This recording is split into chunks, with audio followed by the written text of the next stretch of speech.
Today, ladies and gentlemen, I'm going to be talking about two fragrances from the house of Terence Hughes. Well, this is a bit of a comparison review, really. One of my subscribers dropped a comment a couple of days ago and said that he's interested in purchasing a fragrance from the brand. And I believe he's got his eye on a couple.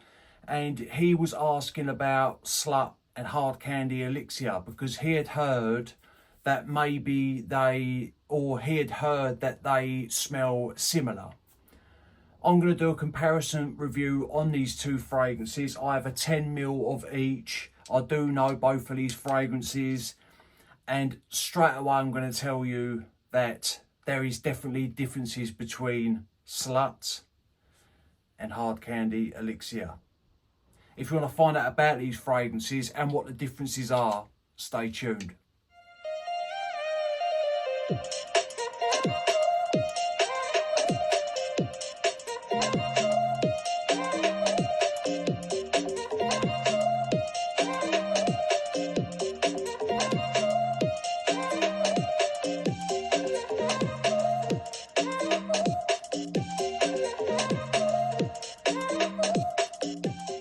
What is good, YouTube? Hello ladies and gentlemen, and welcome back to my channel. My name is Mikey Cologne, and once again, and as always, thank you very much for tuning in. I might be back and forth a little bit in this review, but I'm going to try and explain the fragrances the best that I can and what the differences are. So this is for a subscriber that asked about these two fragrances. But before I do get going, if you do enjoy my content, hit that subscribe button. It is completely free. Always press the bell because it will notify you when I drop a review at a later date. And if you like the review, like it. If not, don't worry about it. I never ask that because I think to myself, if you're going to press like, you're going to press like. If you ain't, you ain't. It's as simple as that. And plus I have a code for you lot. If you're interested in the niche fragrance house, Candy Elixir, go onto their website, put whatever you want in a cart, and then where it says promo code or coupon code or discount code, put in Mikey-Kute23. That will give you 15% off of your order. And I always say this, and this is the truth, I earn no money out of this. They don't pay me to push this code. They give the code to me, and then I asked if I could give the code out, and they said yes, of course. So the code is there for you lot to use. Take advantage of it. Now let's get going. Right. Hard Candy Elixir and Slut. For starters, the note breakdowns are different. So that is one difference in the fragrances. Two, the scent profiles are different. What I think people think is that both of these fragrances have that sweet, fruity DNA. So I can see where people might think, yep, they have similarities. I think there is similarities here, but there's definitely differences to where I think owning both of them are not redundant. Right, so first off, I'm going to start with Hard Candy Elixir. I'll read you the notes quickly so then you can see the differences. You got lemon, mandarin, sweet orange, lavender, mint, vanilla, tonka, nutmeg, strawberry, honey, amber, sandalwood, patchouli, MDMA. There is no drugs in this fragrance. White musk, synthetic Tonkan musk, ethical ambergris, and 5% Thai oud. Now, when people hear oud, they think, oh, animalic, barnyardy. No, the oud in Hard Candy Elixir, it's very smooth, it's sweet, it's woodsy, it's a little bit musky.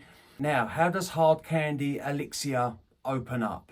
You get that sweet orange, you get that mandarin. The first notes to hit my nose is orange. Then it is the lemon that is playing second tune. But with this, there is a very light aromatic quality that comes through from the lavender and the mint. Plus, you've got freshness up top alongside that sweetness. After a couple of minutes, the strawberry starts to become present. Then the honey comes through, and then the amber. So strawberry, honey, amber. And now as all this is going on, the fragrance starts to lose a little bit of that fresh top, and the whole scent starts to warm up a little bit. And now at this stage, it's juicy, it's fruity, it's very sweet, it's syrupy, it's thick, starts to dry down a little bit more, a light woodsy undertone comes through. The oud in Hard Candy Elixir, it's not barnyardy, it's not fecal, it's not nothing like that. It adds a level of richness, depth, it adds extra sweetness into the fragrance, it adds a woodsy aroma, plus I believe it adds a little bit of a musky quality alongside the musk that you already have in here. That synthetic Tonka musk gives this fragrance a kind of an erotic, sexy vibe. And then the juicy, fruity sweetness that you get makes it playful and flirty and fun. That is how I would describe both of these fragrances. It's fun, flirty, playful, and a little bit sexy. As this dries down more and more, that fruity quality stays with Hard Candy Elixir, but it does tame down. And I do get light balsamic touches the longer and longer this sits on my skin. You've got the sandalwood here, which is creamy. You've got the ethical ambergris that is beefing up the base. You've got the patchouli that comes across a little bit dark. So that alongside the oud, alongside the amber, they all darken this fragrance up. It's a great smelling fragrance, there is no doubt about it. I believe Hard Candy and Hard Candy Elixir are two of his, or some of his best-selling fragrances. Now I'm going to talk to you about Slut. Let me read you the notes of this fragrance. You got lemon, blood mandarin, pepper, mint, vanilla, tonka, toffee, patchouli, white musk. So not as much notes. This opens up again. It opens up citrusy, it opens up fruity, it opens up very sweet. But alongside this, you get the vanilla, you get the tonka. So it's, whereas Hard Candy Elixir opens up more on the fresher side of things, fruity, sweet and citrusy, Slut opens up a bit more darker. It opens up a little bit more thicker and richer because of that vanilla and that tonka bean. Now, with this, as it starts to settle, literally after a couple of minutes, I get an apple aroma from Slut. It is not listed in the note breakdown, but I definitely pick up like a green apple accord in this fragrance. So, or maybe it's just my nose playing tricks on me. The tonka bean here, or the tonka, gives off this praline facet.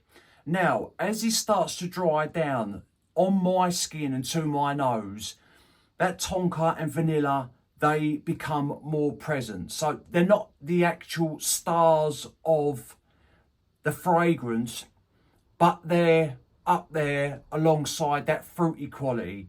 And the more the vanilla and tonka come out, that fruity side starts to dial back a little bit.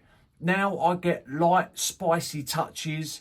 I do get a very light woodsy aroma in Slut, and the patchouli here is sweet. It's not dark, but it's sweet, and I would say a little bit woodsy, and this has musky edges. So it's not as complex as Hard Candy Elixir, but for whatever reason, Slut tends to lay heavier and thicker on my skin. That top lingers a lot longer in Slut than what it does in Hard Candy. And you would think it would be the other way around because, well, not so much the top, but Hard Candy Elixir has got 5% Thai oud in it, whereas Slut doesn't have any oud. But it's just the way the fragrance comes across. Straight out the gate, it is heavier, it is denser, it is a little bit darker. The differences are that I get aromatic qualities with Slut, whereas I don't get it with Hard Candy Elixir. This has the strawberry, this has the honey, this has the amber. There is differences in the fragrance. Oh, and I forgot to mention that Slut has a toffee note in it, and you definitely get that. And to me, it gives this a very light gourmandish edge, very lightly, because the way it comes through alongside that tonka and vanilla, it definitely gives off a little bit of a gourmandish quality. That's another thing. So that's different in Slut. There is differences, definitely. When you spray them side by side, immediately And I haven't got a trained nose. I'm not sitting here saying that I'm a professional, because I ain't. And I don't have a trained nose. But doing a side by side with these two, you can tell there is differences. Definitely the only thing really that links these two together is that fruity sweetness that both of them have. But they both do different things. The notes in these fragrances do different things. Like the patchouli is different in Slut than what it is in Hard Candy Elixir. So are they the same? No. The only thing linking them is that fruity sweetness that both of them have. Apart from that, to my nose, they both do different things. Right. I tried to explain that as best as I could. I know I was all over the place. 1 minute I was here, the next minute I was there. But I was trying to break it down for you lot to where you could understand it. Sometimes I don't even understand myself. So if anyone understood this review, higher power to you, because I don't even know what I'm talking about. I'm joking. Right, ladies and gentlemen, which ones do you own out of these two? Let me know which one is your favourite from Aaron's house. To the person who dropped the comment down below, I hope I've helped you in explaining the differences between these two fragrances. Like I said, they're both fun, they're both playful, they're both sexy, they're both flirty, they're very sweet, they're fruity, but there's definitely differences between them. Right, ladies and gentlemen, I appreciate everybody's support, and remember, smelling good's always a pleasure and never a chore, and I'll see you lot on the next one. Cheers.